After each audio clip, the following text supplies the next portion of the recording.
Hey everyone, great to be back with you all again.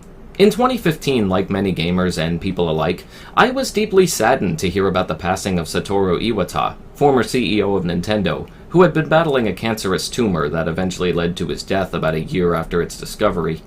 I had remembered reading all kinds of articles and stories within the last few years about how he handled the company both as global president and eventually the CEO of Nintendo of America.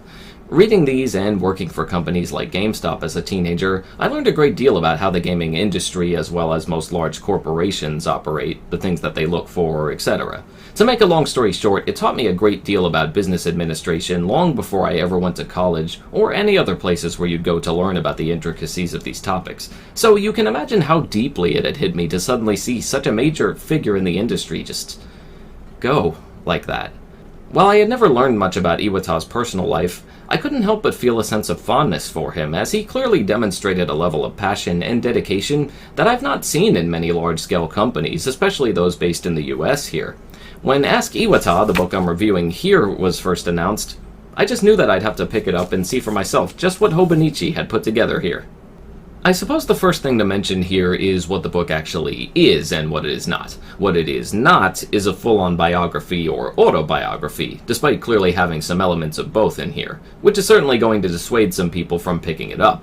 What this is, however, is a hand-picked selection of interviews taken from the Iwata Asks column of Nintendo's official website, with little chunks of wisdom by Iwata thrown into small blurbs, alongside specific lessons at the end of each chapter that go in line with each of those chapters' general messages. I'd say it feels more like a collection of short stories than anything else. As I said before, if that's going to dissuade you from picking this up, I understand. This was clearly meant to be written as a small tribute to a former leader, and not a full-on multi-volume anthology like the numerous biographies of Franklin D. Roosevelt out there, which I've also read. Did I mention I never used to get out much as a teenager? So your next question will likely be about the quality of the segments that are included here. Are they useful? Do they help us paint a picture of who Iwata really was? Although brief, I do believe that the included material was well chosen, as it did manage to encapsulate a lot of Iwata's thought process while running the company, or helping develop games with HAL Laboratory like Smash Bros. And I will admit the text managed to surprise me a few times. For example, in one section of the book, Iwata talked about the fact that he was bullied as a child, and that it had a large impact on him as he got older and began to gain more influence as a businessman. He took those experiences with him intentionally to remember, as he rose to the top, just what it was like to feel weaker and not lose sight of what those people in similar circumstances were also in need of. This really struck a chord with me. As some of you may already know, I was bullied as a kid, all the way from grade school through high school, non-stop. And to put it mildly, it hurts. It hurts badly, and there's no manual for how to deal with it later in life. You could either take the pain from it and use it in destructive ways, which many can easily fall into the temptation of doing, or you can take the knowledge you gained from it and try to use that for the betterment of others. While I have since lived my life trying to do the latter, I admit it wasn't always easy to. As I said, the hurt from it never truly goes away. Not completely, at least. Seeing that there were others out there who also managed to take that pain and turn it into something truly positive for the world, well, that gives me a great deal of hope. And reading this small section affected me in a way that I wasn't expecting it to, and I thank Hobonichi for including it here.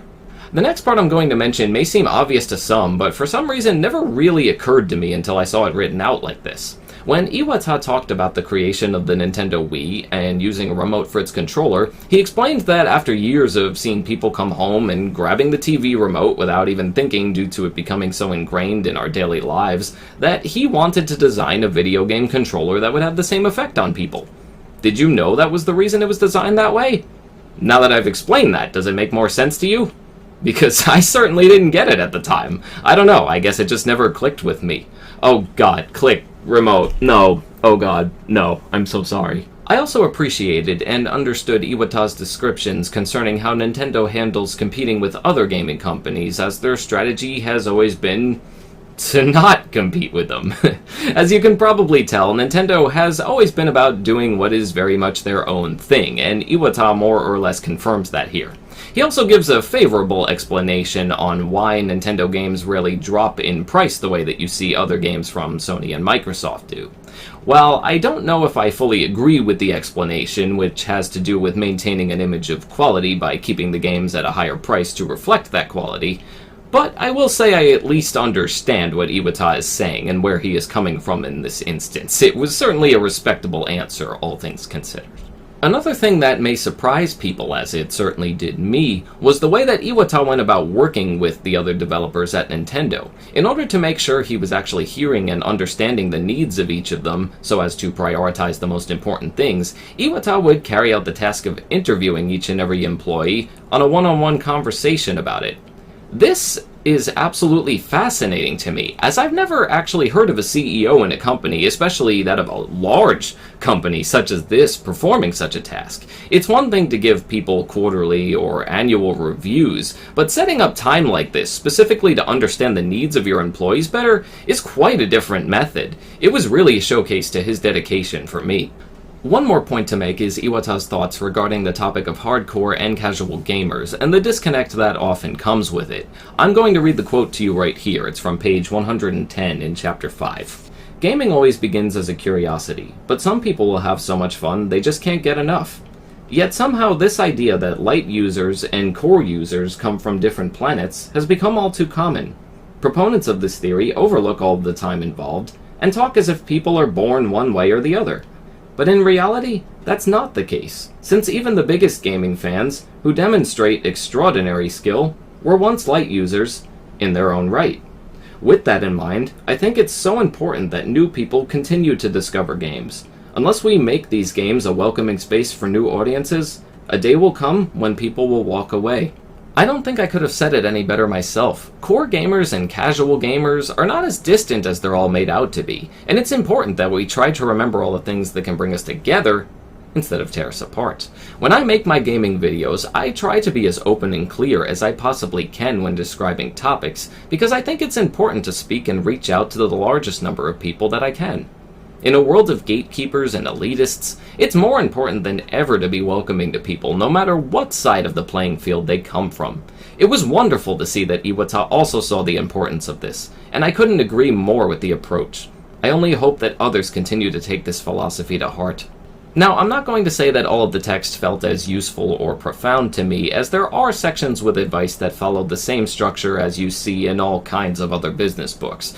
One example includes Iwata talking about how you usually can't get everything done at once, so it becomes a matter of prioritizing what's most important and working down from there, etc. That's not to say it's bad advice, of course, just that it's a fairly common statement that you see in all kinds of business talks and books out there. Thankfully, I didn't see too much of this going around, and found most of the info to be far more good than bad here. One other thing to note is that this book was mainly written with fans of Nintendo in mind, as the text here was of course mainly taken from interviews about the company and its practices. I believe an outsider may have a more difficult time fully understanding the impact of some of these things that Iwata talks about here. Are you familiar with franchises like Earthbound and Super Smash Bros.? I am personally, but that does not mean everyone else will be. Someone from the outside looking in may not be able to understand the impact of some of these interviews without some kind of research on their part first. While I think the majority of people buying this and reading this book will be those who are already familiar with and fans of Nintendo, it's still something to keep in mind when we're talking about the audience as a whole. Now, to address the book's length one more time. Just as I tell people this regarding video game length constantly, I don't believe that length should necessarily be your only determining factor for whether or not you decide to read something either. In fact, I believe the best way to read this book is to take your time and only go through 1 or 2 chapters each day at most. This allows you to stop, think about, and really take in the information and words of wisdom being passed on to you. Another example of a book in this style for me is The Book of Five Rings by Miyamoto Musashi. While it is also a short read that one could easily finish in an afternoon or less, I also don't believe it was meant to be read that way. On the surface, it comes off like a book strictly focused on martial arts and kenjutsu sword training, but as you read through it more carefully, you begin to see that it's actually more akin to philosophy and various forms of mind training. After understanding this, I began to realize the importance of taking your time and avoiding the temptation to just blast through it in one section, as we already do with so many other things in our lives. I believe anyone reading it in this style will also come to appreciate the material in it much, much more. After all of that, we have one final section of the book, with words from former partners that worked with Iwata over the years, including Shigeru Miyamoto, the creator of Mario, Donkey Kong, Zelda, and so many other important titles. I will say that even if the rest of the book fails to grab you in any way, I believe these final thoughts will do the trick. Miyamoto's words in particular had me feeling very emotional, as it was more than just the words of a person who had just lost a business partner. These were the words of someone who lost a friend, who was very near and dear to their heart. Despite being so short and sweet, this book did manage to make me feel like I knew Iwata myself. While the quantity was rather small, the quality and insight of the writing was certainly there, and I am very grateful that this was put together. So in essence, I believe whether or not you value this book will depend on your feelings about Nintendo as a company, and your understanding that this is not meant to be a biography or autobiography, but rather a small tribute to a man who helped influence and shape the industry in more ways than we could count. A smart person who valued and kept everyone's opinions in mind when making decisions. A kind person who took pay cuts just to keep his staff from having to be let go during a very turbulent time in his company's history. And finally, a man who, as he states, was a gamer himself. Someone who could operate a company while still remembering what that company was all about in the first place. Having fun. And I thank Hobonichi and the rest of the team for helping showcase that here. Satoru Iwata, thank you for your gifts and contributions to this world. May you rest in peace. And that's going to do it for this video. Thank you all for watching. Have you gotten a chance to read this book yourself? Let me know your thoughts in the comments below, as I'd love to hear them. And if you're feeling generous, please consider supporting my Patreon, where awesome people like Brandon, Thomas, Andrew, and Jonathan all help to keep this channel going. Until next time.